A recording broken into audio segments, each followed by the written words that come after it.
na ang mga pangunahing balita sa loob at labas ng bansa. Tinagit at kinalap ng Agila News Team. Agila Balita.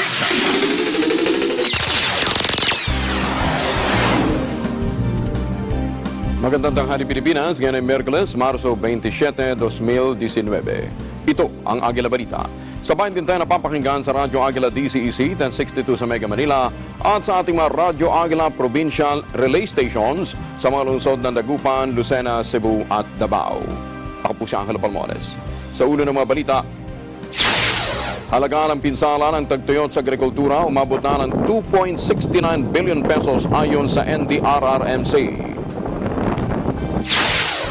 60 km per hour na speed limit gustong ipatupad ng MMDA sa buong Metro Manila. Basbas ng Pangulong Duterte kailangan para sa pagsusupubliko ng pangalan ng mga artistang sangkot sa ilegal na droga ayon sa Malacanang. Pinalayang suspect naman sa pagpatay kay Christine Silawan muling ipinapaaresto ng Pangulong Duterte.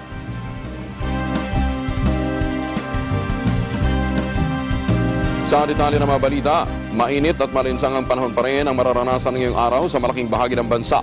Sinabi ng Pag-asa DOST, apektado na ng easterlies o mainit na hangin mula sa dagat Pasipiko ang buong bansa. Ngayong araw, Visayas, Bicol Region, Southern Quezon, Oriental Mindoro, Marinduque, Romblon, Surigao del Norte at Dinagat Island ang makakaranas naman ng bahagyang maulap hanggang sa maulap na papawirin na may isolated na mapagulan o thunderstorms. Ang Metro Manila at nalalabing bahagi ng bansa makararanas lamang ng bahagyang maulap na papawirin. Wala namang inaasahang sama ng panahon na mabubuo sa loob at labas ng bansa sa susunod na 3 araw.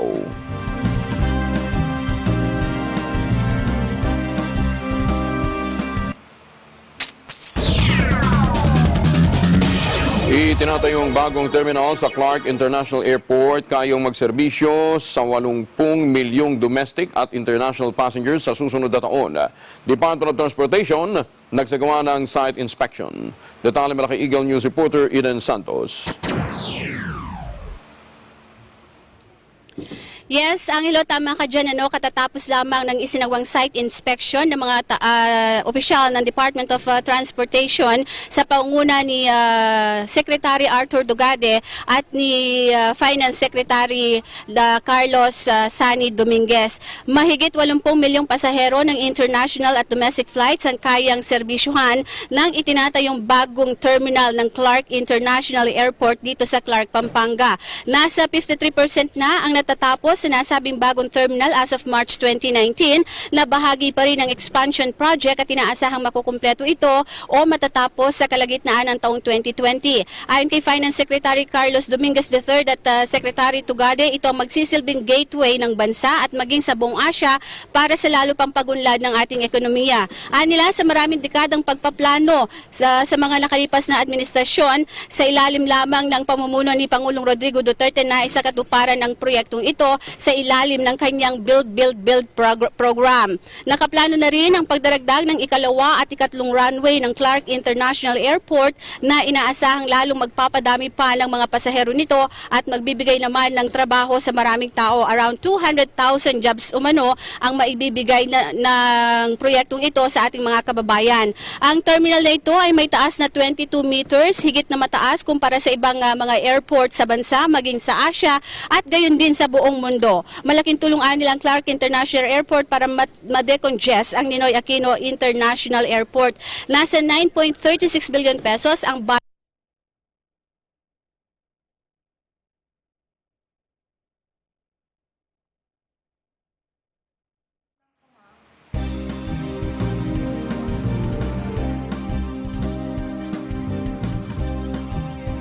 Maraming salamat kay Eden Santos. Samantala, 16 na lalawigan naman ang nasa ilalim ng tinatawag na meteorological drought condition o epekto ito ng weak El Nino na nararanasan sa bansa.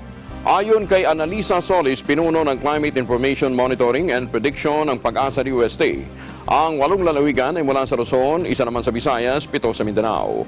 Sinabi ni Solis na ang mga lugar na nasa ilalim ng drought condition ay nakararanas ng mahigit sa 60% rainfall reduction mula noong Enero. 55 lugar naman ang nakararanas ng dry spell at kabilang dito ang 15 sa Mindanao, 12 sa Visayas at 28 sa Luzon, kasama na rito ang Metro Manila. Ayon kay Solis, ang mga nasa dry spell ay maaaring nakaranas naman ng drought condition o makaranas ng drought condition kapag hindi nakatanggap ng normal na pagulan. Umabot na sa mahigit 2 bilyong piso ang halaga ng pinsala ng dry spell sa 6 na rehiyon sa bansa. Sinabi ni NDRRMC Executive Director Ricardo Halad, 2.69 billion pesos na ang tinatayang pinsala sa sektor ng agrikultura, partikular na sa palay, mais at high-value crops. Ang mga pinakaapektadong rehiyon ay ang Calabar Zone, Mimaropa, Bicol Region, Western Visayas, Central Mindanao at Bangsamoro Autonomous Region in Muslim Mindanao. Ayon sa NDRRMC, 12 million pesos ang pinsala sa palay dulot ng dry spell sa Calabar Zone. Sa Mimaropa naman, ang pinsala sa palay, 181 million, 3.5 million sa mais at 7.6 million sa iba pang high-value crops. Sa Western Visayas naman, nasa 76 million pesos ang pinsala sa palay. Sa Central Mindanao, 808 million, pinsala naman ito sa palay at mais. Ang dry spell naman sa BARM ay nagdulot na rin ng 212 million pesos na pinsala sa palay, 190 million pesos naman sa mais.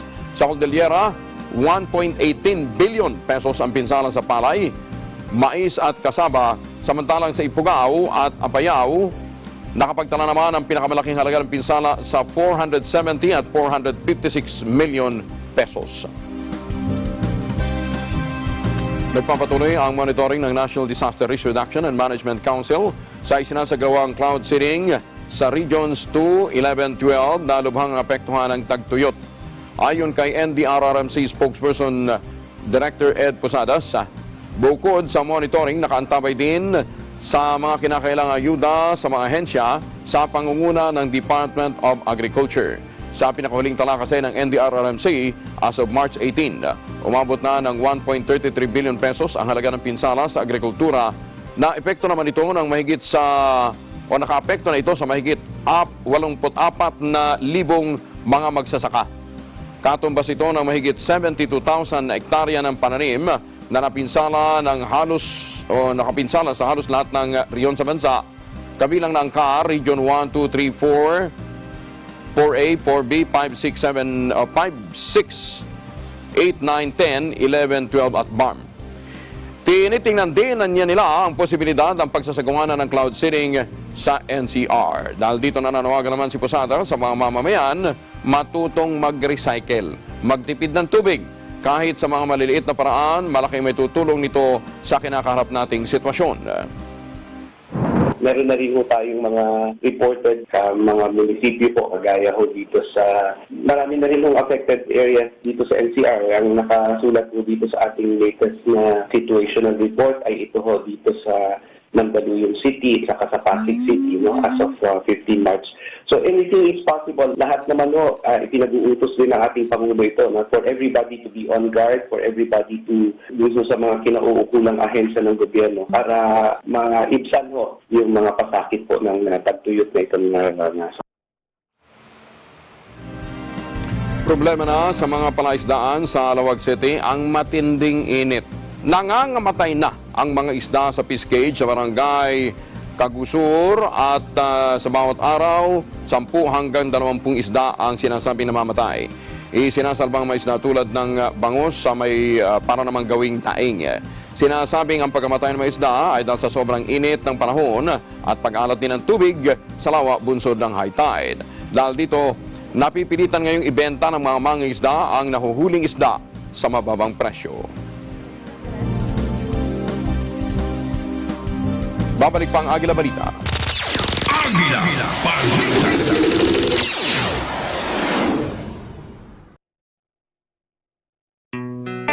Health is our most important asset, and it should always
Visiting the Philippines, Manila or Quezon City is a popular destination.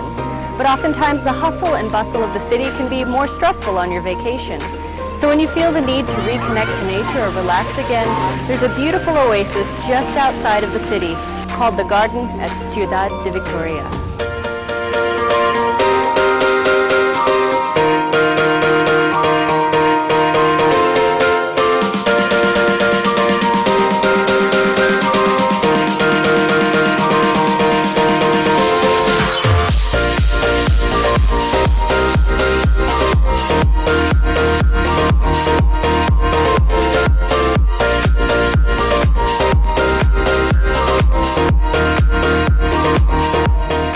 Some of the species that you can see here include hydrangea, snapdragon, and stargazers. They're truly beautiful.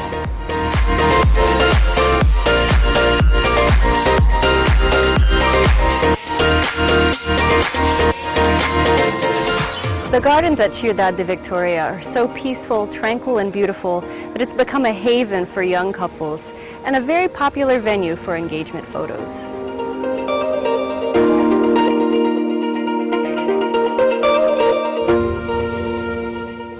The next time you want an escape from the big city, the garden at Ciudad de Victoria is a wonderful place to visit.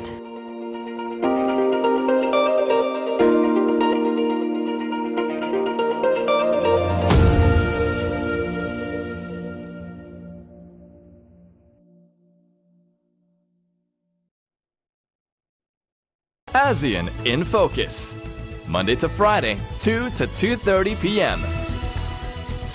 Agila, Balita. Balik tayo sa mga balita, apektado na rin ang produksyon ng talaba sa Dapitan City, Zamboanga del Norte dahil sa matinding init. Ayon sa City Agriculturist, apektado ang tubo ng mga talaba. Payat ang laman dahil walang pagkain na pupunta sa mga ilog kung saan ito pinalalaki. Posible rin naman ikamatay ng mga talaba ang mataas na temperatura ng tubig. Sa talaba farming, kailangan ang balanseng init at ulan dahil nababalanse rin ang pagkain nito, gayon din ang tubig alat. Isa ang talaba farming sa Dapitan na sinusuportahan ng lokal na pamahalaan at tumutulong naman sa halos 100 pamilya. BJMP NCR Satellite Treatment Center pinasinayaan. Bukas na ito para sa mga may sakit na tuberculosis na mga persons deprived of liberty. Mga karaniwang sakit ngayong tag-init, hatid ng siksika ng mga kulungan, mahigpit ding binabantayan. Detalye mula kay Eagle News reporter General Dranyes. Sa panahon ng tag-init, iba't ibang sakit ang pinaghahandaan ng Bureau of Jail Management and Penology na nararanasan ng mga persons deprived of liberty o PDL dahil sa congestion o siksikang kalagayan sa mga kulungan. Kaya iniiwasan ang pagkahawa-hawa ng mga karamdaman. Kaya naman ang BGMP National Capital Region ay tinututukan ang mga paraan kung paano maiiwasan ang mga malulubhang karamdaman gaya ng skin diseases, bulutong, tigdas at tuberculosis o TB. Lalo na yung multi-drug resistant TB na hindi basta-basta gumagaling, na nakamamatay at iba pang sakit na mabilis lamang kumalat.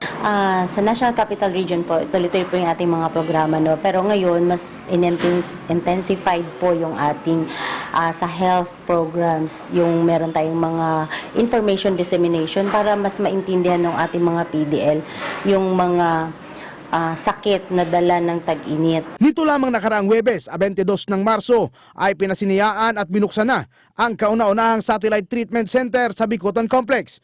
Lahat ng identified MDR-TB na PDL ay ililipat sa pasilidad na ito sa pamamagitan ng court order para sumailalim sa gamutan. Dahil yun po isa sa aming concern, lalo na po yung tinatawag nating MDR, multi-drug resistant. So medyo level up po siya na klase ng TB, no? Na hindi siya tinatablan nung ordinaryong gamot na para sa TB. So meron tayong bagong facility na ngayon. Ito ay tinatawag nating Satellite Treatment Center. Hanggang hindi po sila tuluyang gumaling, ay dun po sila mananatili. Ang Satellite Treatment Center ay pinangangasiwaan ng mga kawani ng BGMP na may kasanayan sa medical services na may kumpletong mga kagamitan. Para po siyang hospital or infirmary. Meron pong mga storage. Well-coordinated po siya and under supervision din po siya ng Department of Health natin. Sa bahagi naman ng programa ng BGMP para sa decongestion ay kamakailan lang din ay pinasinayaan ang Navotas City Jail Extension upang makatulong na mabawasan ang siksikan sa mga kulungan. Matatandaan na ang Navotas ay ang pinaka-congested na kulungan sa National Capital Region na may congested rate na 2,413%. Dahil sa karagdagang kulungan, bumaba na ito sa 700.37 congested rate. Ating facility na existing ngayon, ang kanyang ideal capacity po ay nasa 38 lang na PDL. Pero ang kanyang nandoon na PDL ay nasa 955 sa kasalukuyan. So with the facility extension po, malaking tulong po talaga dahil nabawasan po talaga, lalo na ngayon na mapasok na naman yung tag-init. Patuloy naman ang mga konstruksyon sa iba pang pasilidad sa buong NCR upang mapaluwag ang mga kulungan. Samantala, nagsasagawa naman ng monitoring at pakikipag-ugnayan ang BGMP-NCR sa mga lokal na pamahalaan kaugnay sa water supply ng mga kulungan upang tiyaking sapat ang supply sa buong panahon ng tag-init. Ang atin pong regional director, si Chief Superintendent Panty po ay lagi po niyang ibinibilin sa ating mga officers, lalo na ngayong tag-init na yung ventilation, papaliguin yung ating mga PDL, at dito nga po sa water shortage natin, coordinated po natin sa ibang ahensya din po, tumutulong din po sila, kahit yung LGU din po natin na mag-supply po ng water. Para sa Eagle News, Gerald Duañez, I am 1 with 25. Gusto ng Metropolitan Manila Development Authority o MMDA na ipatupad ang speed limit sa lahat ng kalsada sa Metro Manila. Sinabi ni MMDA General Manager Jojo Garcia, plano nilang ibaba ang speed limit sa 60 km per hour. Makatutulungan niya ito para mabawasan ang bilang ng mga aksidente lalo na kapag madaling araw. Mabilisan niyang takbo ng mga sasakyan sa bahagi ng Commonwealth, Ross Boulevard tuwing tanghali at ilang parte ng EDSA. Iprinisenta ang nasabing panukala sa ginawang pulong kasama ang mga Metro Mayor. Tuloy-tuloy naman ang pagtutok ng Metro Manila Development Authority o MMDA sa yellow lane sa kahabaan ng EDSA. Ayon kay MMDA Special Operations Task Force Chief Colonel Bong Nebriha, napakahalaga ng yellow lane sa segregation scheme ng mga sasakyan sa EDSA. Aminado si Nebriha na hanggang ngayon, napakahirap nilang pasunurin sa yellow lane ang mga driver ng bus bukod pa sa mga pribadong motorista. Hindi rin dapat gawing dahilan ang pagiging blurred umano ng yellow lane, kaya nagkaroon ng rason ang iba na hindi sumunod. Nangako naman si Nebriha na pipinturahang muli ng DPWH ang EDSA matapos ang ongoing reblocking. DPWH yan. Once na matapos na po yung reblocking, malapit na po. Pero for now, ang ginagawa namin, pag-human barricade po kami dyan. Ganyan po talaga ang ginagawa namin. Yung nakita nyo nakapila mga buses na yan. That's what we did.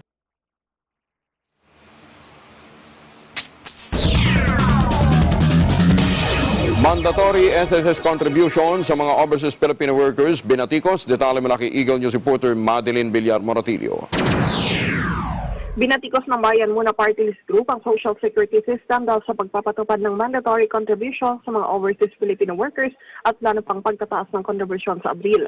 Una ni Bayan Muna Party List Representative Carlos Zarate, dapat voluntary lang ang membership ng mga OFWs dahil hindi naman pare-pareho ang kanilang sitwasyon sa ibang bansa. Tinukoy ito ang draft ng Implementing Rules and Regulations ng Social Security Act of 2018, Rule 14, kung saan ang mga land-based OFW ay dapat na magbayad ng employer and employee contributions. Ibig sabihin, babalik sa atin ng isang OFW ang buong premium na 2,400 kada buwan, lalo na kapag ang bansang pinagtatrabahuhan nito ay hindi pumasok sa bilateral agreement na nag-oobliga sa mga employers na mag-limit ng SSS contributions.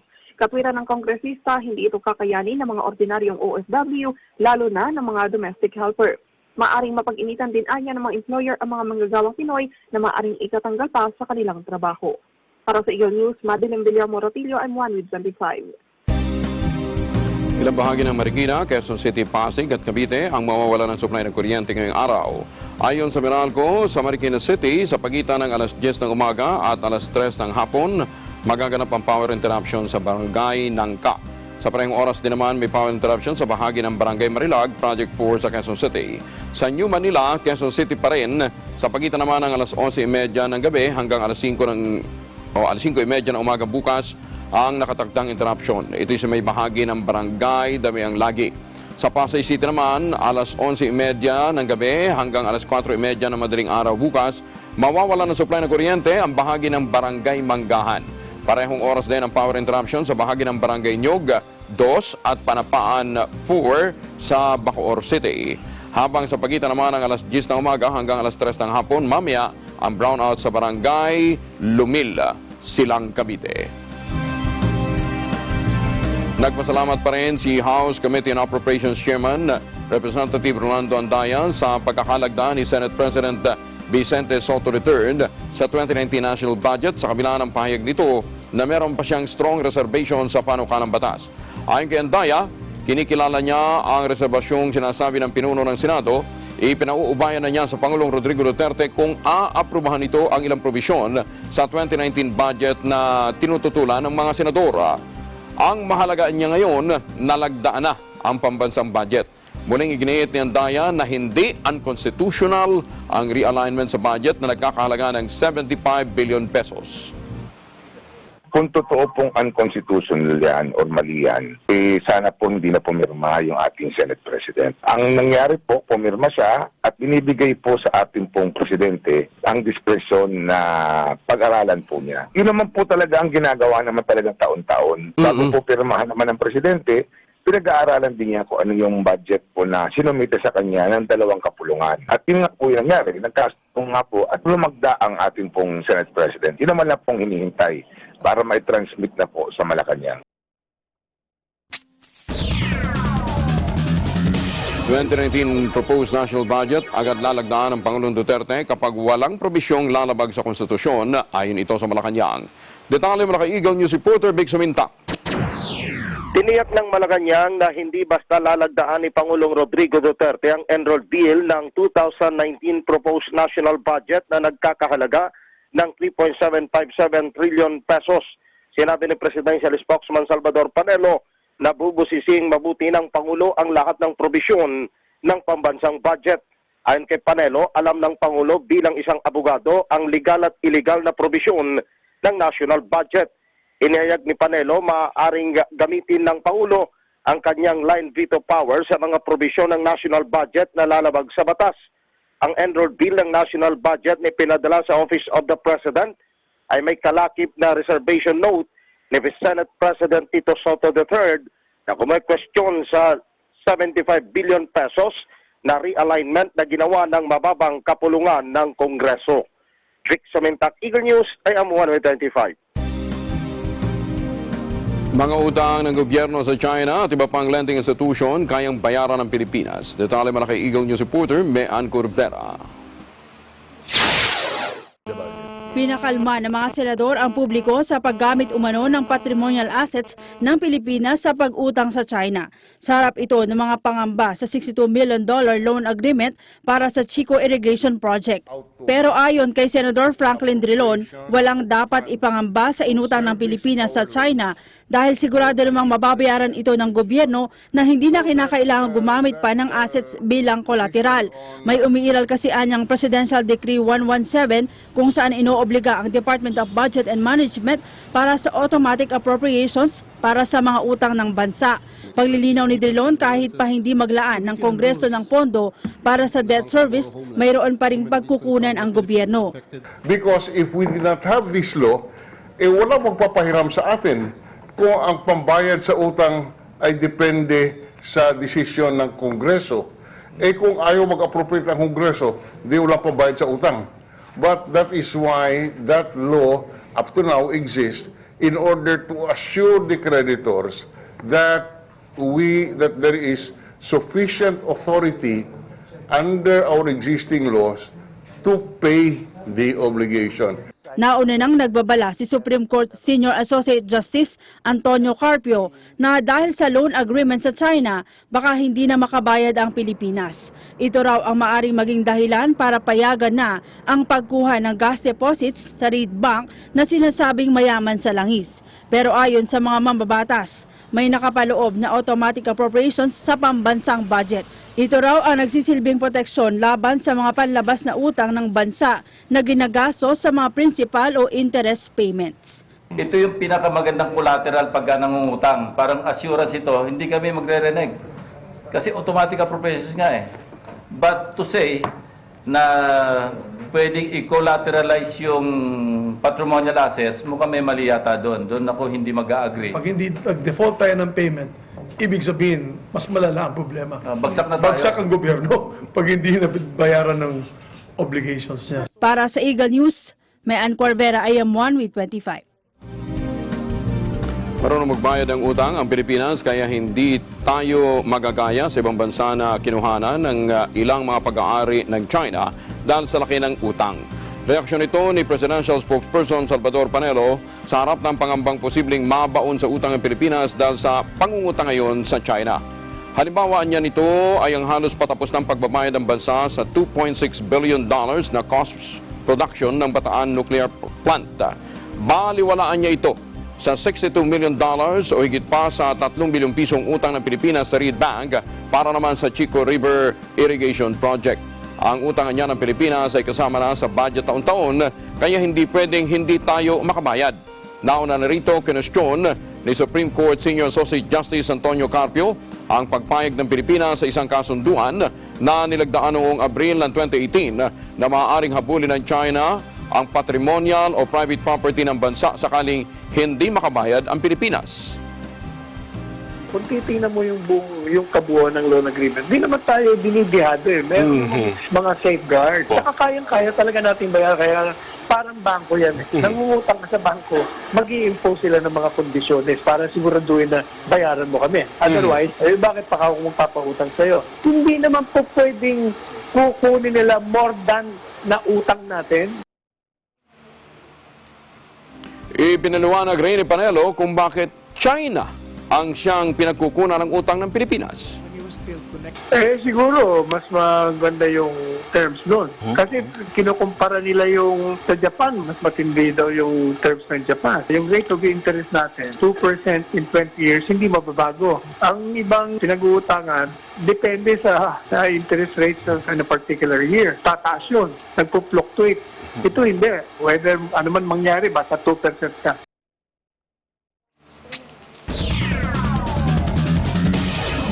Basbas ng Pangulong Duterte kailangan sa pagsasapubliko ng pangalan ng mga artistang sangkot sa iligal na droga ayon sa Malacanang. Detalye mula kay Eagle News reporter Vic Sominta.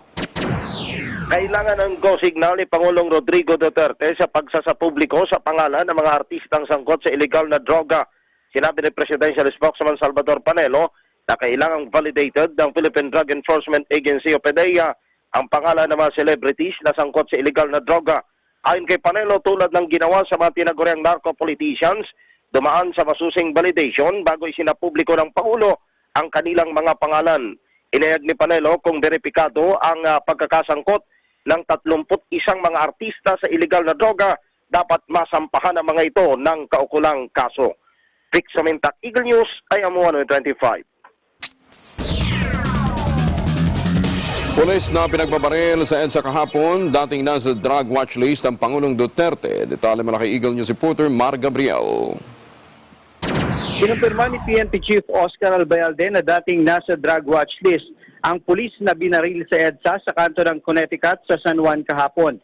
Ayon kay Albayalde, dating nasangkot sa droga ang pangalan ni Police Senior Master Sergeant Solomon Pugay na umano'y protector at nagre-recycle ng illegal na droga. Pero paglilinaw ni Albayalde, nalinis na ang pangalan ni Pugay at naabsuelto na matapos na magsagawa ng validation ang kanilang intelligence unit. Sa harap nito, patuloy umano ang investigasyon sa kaso ng pagpatay kay Pugay at inaalam pa ang motibo sa likod ng krimen. Patuloy din na biniberipika ng PNP ang ulat ukol sa umano'y mga pulis na tumatayong bounty hunter at pumapatay sa mga kasamahan nila na sangkot sa illegal na droga. Para sa Eagle News, Mar Gabriel, IM1 with 25. Batas sa pagdadala ng baril pinaamyendahan matapos ang shooting incident sa EDSA. Detalye mo na kay Eagle News reporter Mean Corbera.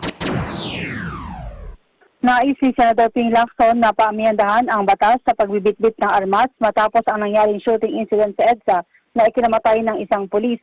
Sinabi ni Lacson na ang pagpatay kay Police Senior Master Sergeant Solomon Pugay ay pagpapakita lamang na walang takot ang mga kriminal dahil na rin sa mga kaso ng loose firearms. Para kay Lacson, dapat muling limitahan ang pag-i-issue ng permit to carry firearms outside residence at dapat ang payagan lamang na magdala ng mga armas ay mga pulis at military personnel na naka-duty. Sa kasalukuyan kasi anya, pati mga kriminal ay nabibigyan na rin ng PTCFA lalo na ang nagpapalit lamang ng pangalan. Iginit ni Lacson na sa ibang bansa gaya ng Hong Kong, inire-report ng publiko ang mga civilian na may bitbit na armas. Ang baril niya ay dapat lamang gamitin bilang self-defense sa mga intruders, kaya dapat nakatago ito sa loob ng bahay. Para sa Eagle News, may Ann Corvera, IM1 with 25. Wheat Bank sa West Philippine Sea, malabo raw kunin ng China ayon kay Justice Secretary Menardo Guevara. Detalye mula kay Eagle News reporter Moira Encina. Moira? Mga kinatawa naman ng ASEAN Cooperation on Civil Service Matters at ASEAN Secretariat dumalo sa ASEAN-Canada Public Service Modernization Study para pag-aralan ang Human Resource Management System na ipinatutupad ng Canada. Detalye mula kay Eagle News reporter Jet Hilario. Yes, Kong Angel, magandang tanghali. Nagtungo nga at dumalo ang mga kinatawan ng ASEAN Cooperation on Civil Service Matter at ASEAN Secretariat sa Canada para pag-aralan ng uri at kalidad ng Human Resource Management System sa Canada, maging ang paraan ng paghahatid nila ng serbisyo publiko sa mga mamamayan nila sa naturang bansa. Kabilang sa mga kinatawan na dumalo sa naturang aktibidad ay si Chairperson Alicia de la Rosa Bala ng Civil Service Commission of the Philippines.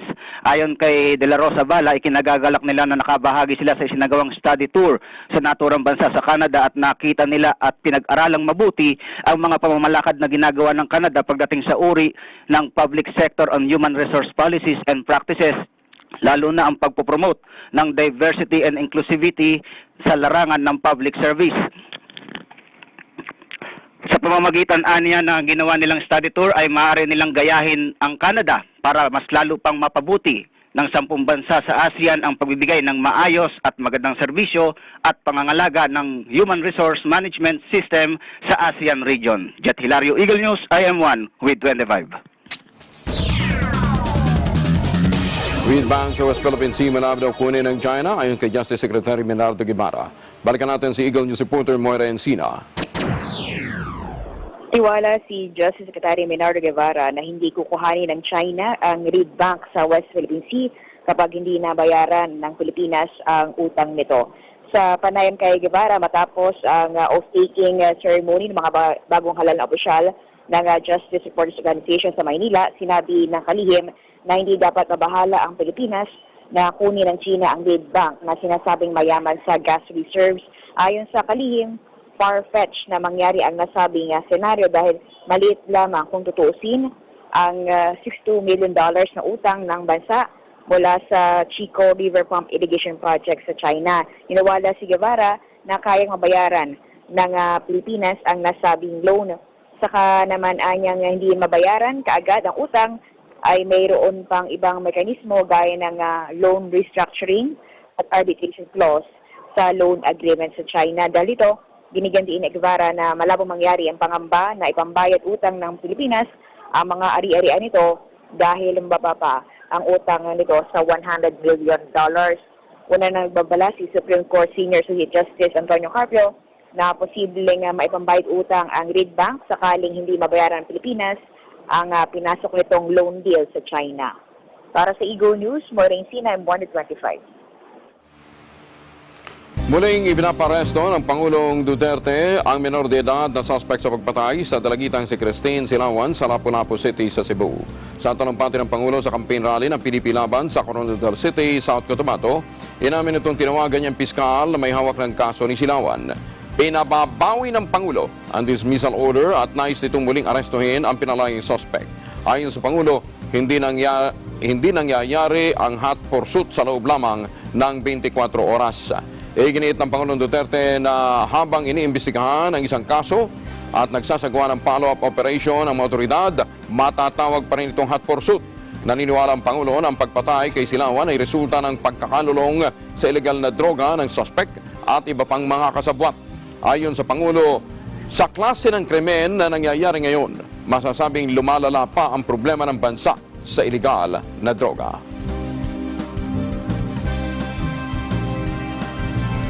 Babalik pa ang Agila Balita.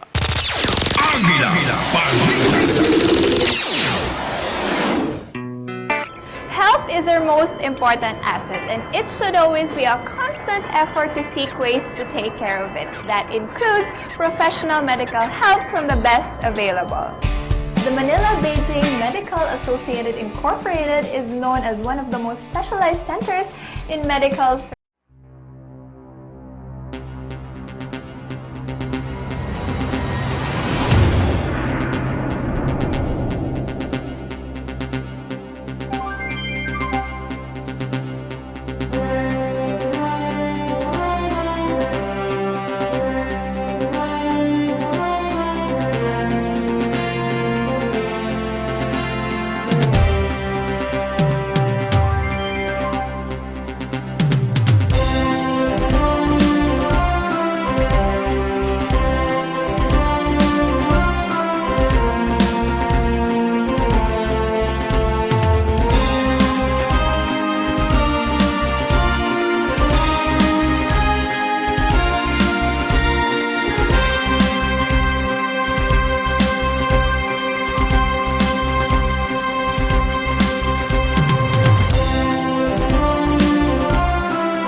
Balik tayo sa mga balita, papatapos na ang Women's Month ngayong Marso.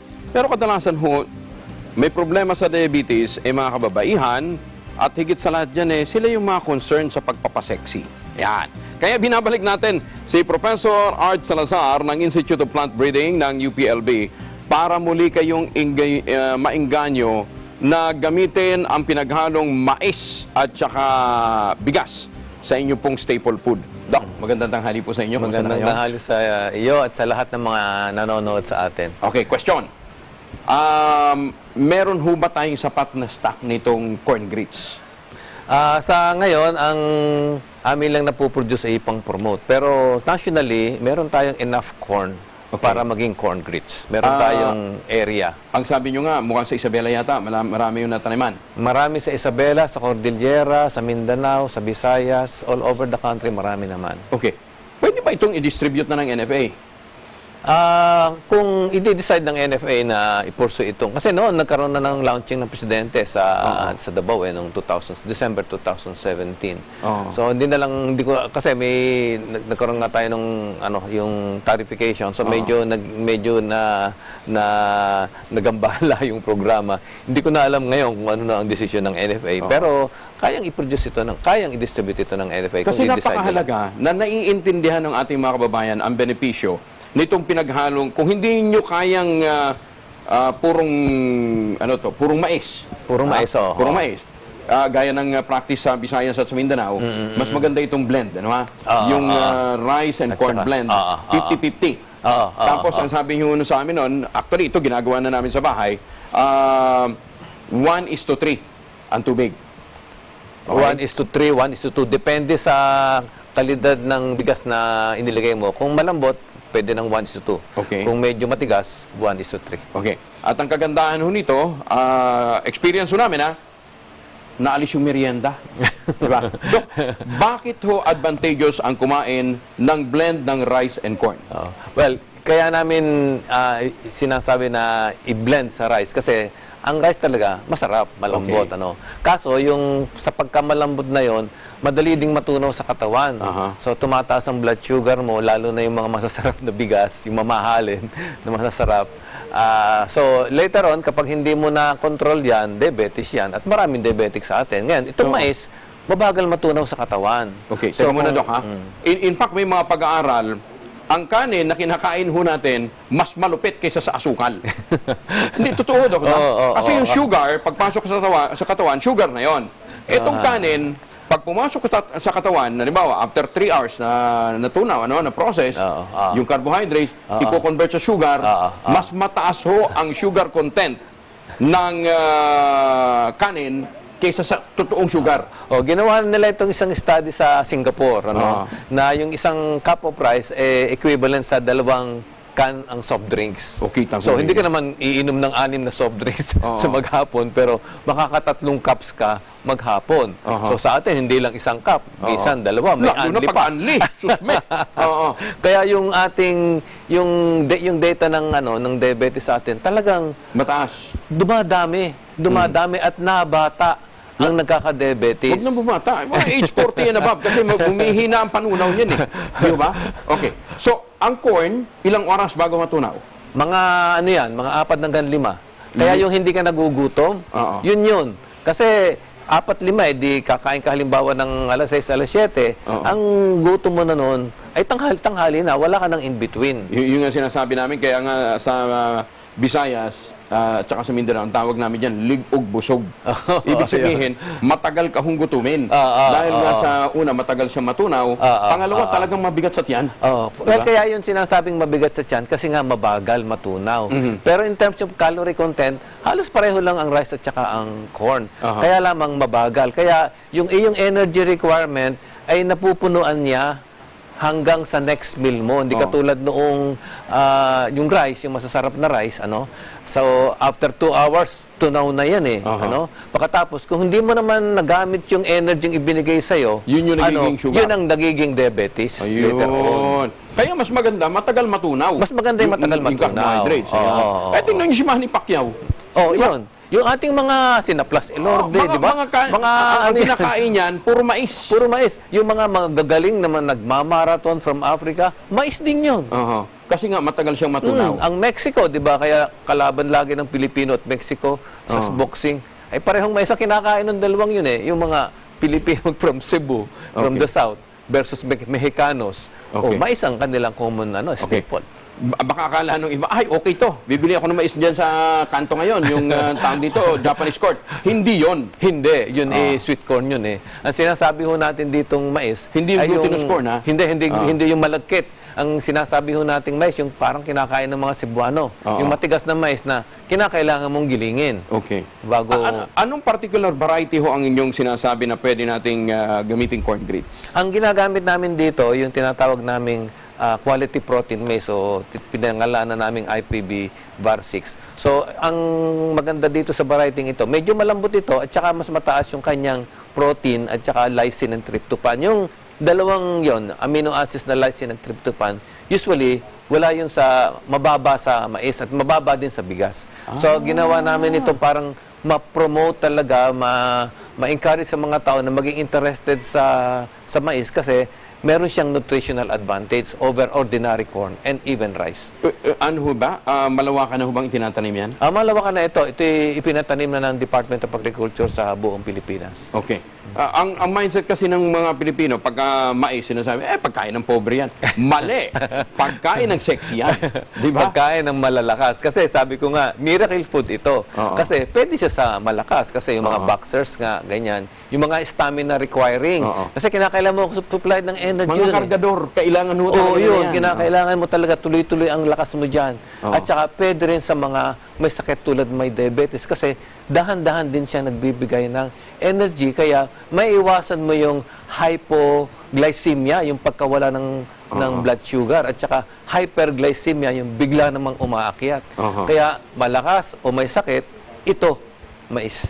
Okay. Dok, ang shelf life niyan? Ito, pag ordinary, ganito, yung ordinary na sinisilang, inaabot ito miski hanggang 6 na buwan. 6 na buwan. So, kumbaga, kung may harvest ka ngayong dry season, hanggang sa susunod na season na harvest, meron pa. Galing ha? Bakit hindi nilang yan ang ating gawing main staple food? Parang hindi tayo nag-i-import ng sinabi mo nga kanina, palay. na na-associate ang mais sa pagkain ng mahirap at pagkain ng hayop. Actually, yun ito nga yung issue Yung advantage ng mais, naging disadvantage niya.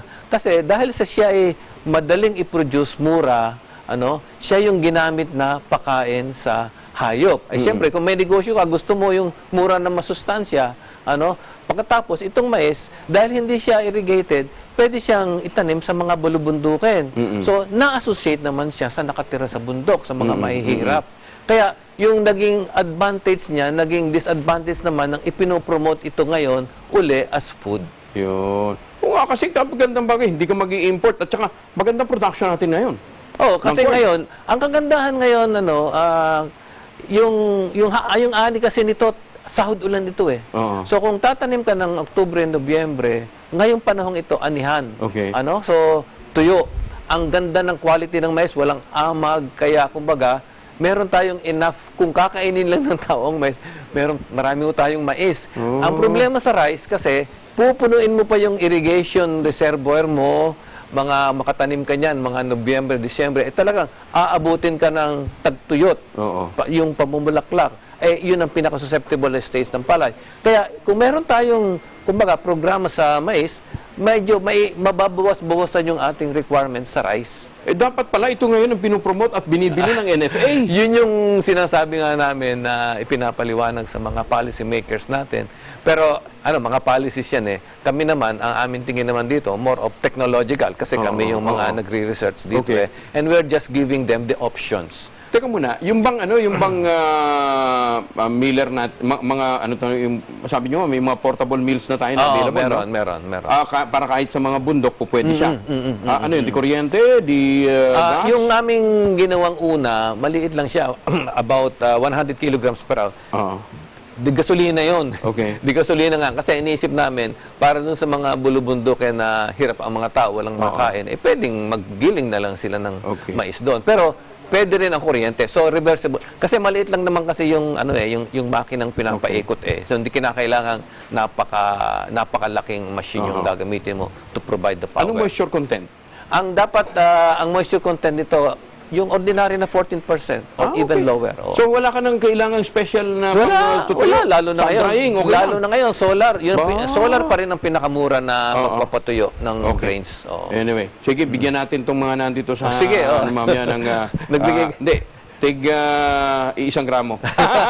Hindi, Anyway, pero napakalaking bagay ito. Doc, maraming salamat, ha? Maraming salamat din sa pagbibigay pagkakataon. Tapos na bang anibersaryo ng UPLB? Hindi pa, Itong magkakaroon ng another 101st Loyalty Day. Sige. Ngayong October pa. Maraming salamat po, Doc.